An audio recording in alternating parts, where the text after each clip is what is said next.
in the most aggressive programs. You can do as little as 3% down on a conforming conventional loan, okay?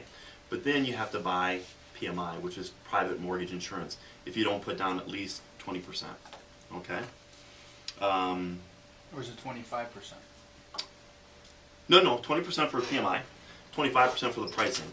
Oh, okay. So that's what, now I'll kind of get into that too and how that Even all for works. condos, it's 20%, or was it 25? 20%.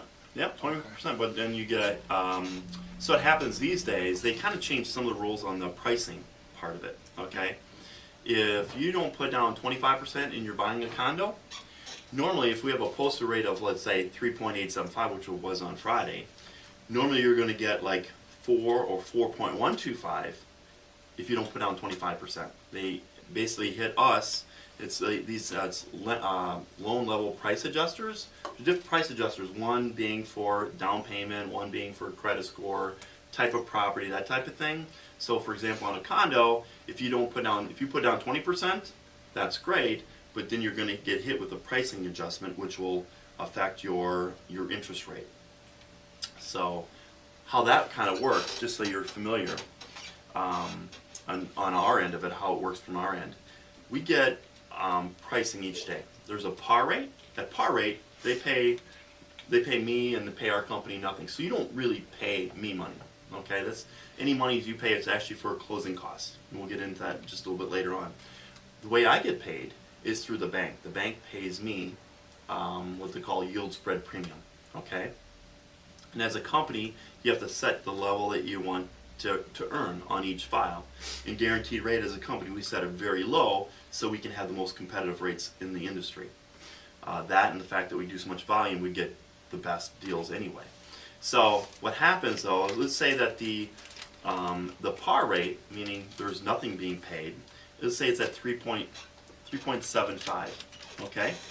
Then at 3.875, what they'll do is they'll pay me, let's say 1%.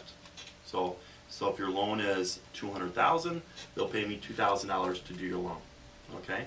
Then what they do is they tack on a little bit more each 1/8 of 1%. It's all an 1/8%. So you have 3.3%, or excuse me, 4%, 4.125, 4.25, 4.375, 4.5, so on and so forth.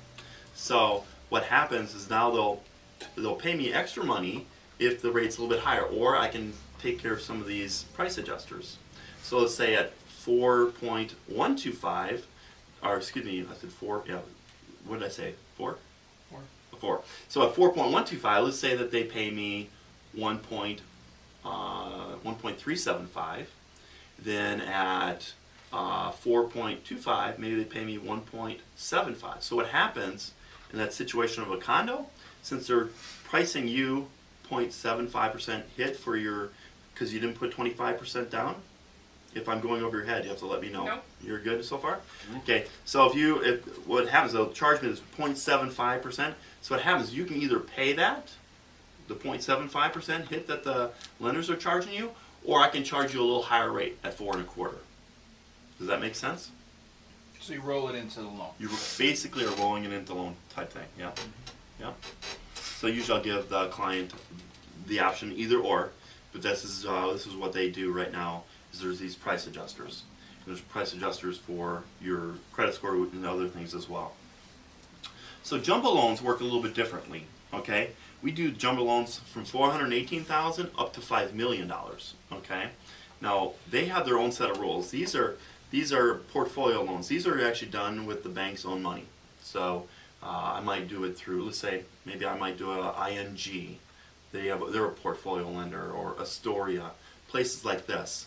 So we have a credit union that does a lot of portfolio stuff. So these are not done through Fannie Mae or Freddie Mac. Now these are not going to be as aggressive. They do 30-year fixed loans, but the 30-year fix is not at 3.875. It's probably at more like 4.625. Okay, as an interest rate. Just because the way that the conforming size loans work is they get the money through the bond market on Wall Street. These other loans, they get their money through the money that they have in their bank. So it works as a portfolio. So normally if you need to have a loan like that, you're going to see a lot less aggressive programs as far as your down payment. You're going to have to put more down to get one of these loans. Your interest rate's not going to be as competitive. so on and so forth. Okay? Then there are affordable housing programs.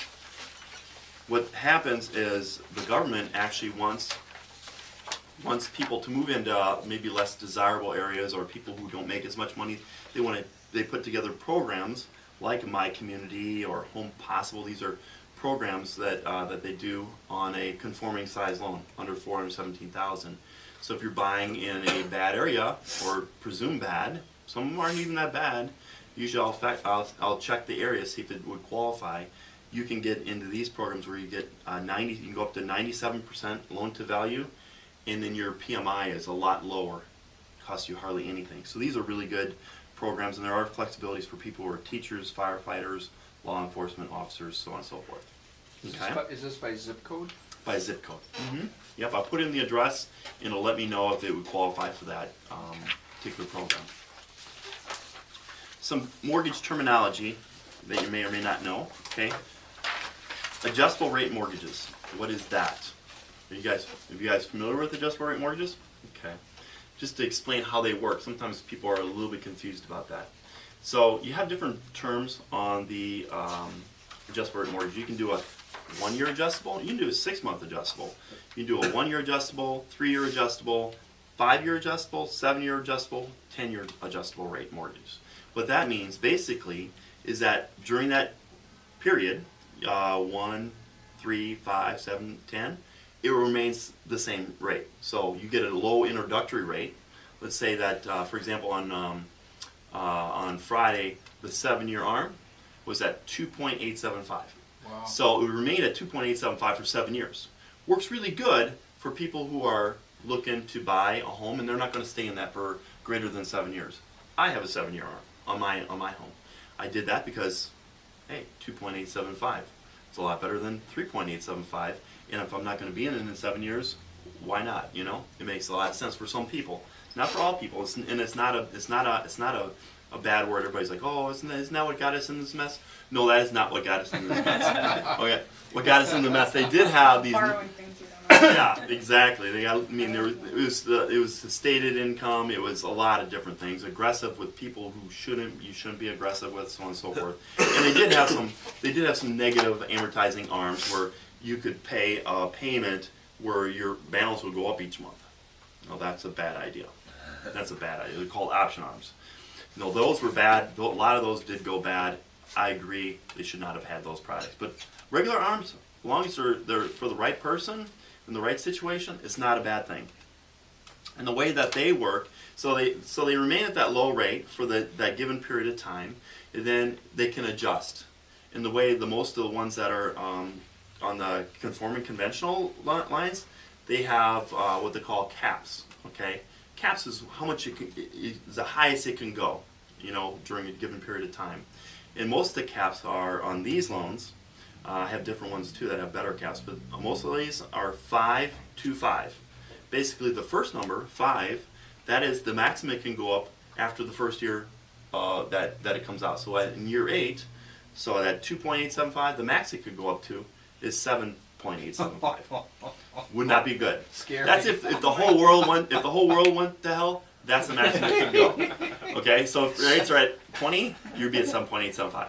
Now, year 8, let's say that it doesn't change. Let's say that it's still at 2.875 in year 8. Okay, the next year, year 9, the max it can go up each year thereafter. The second number is 2%.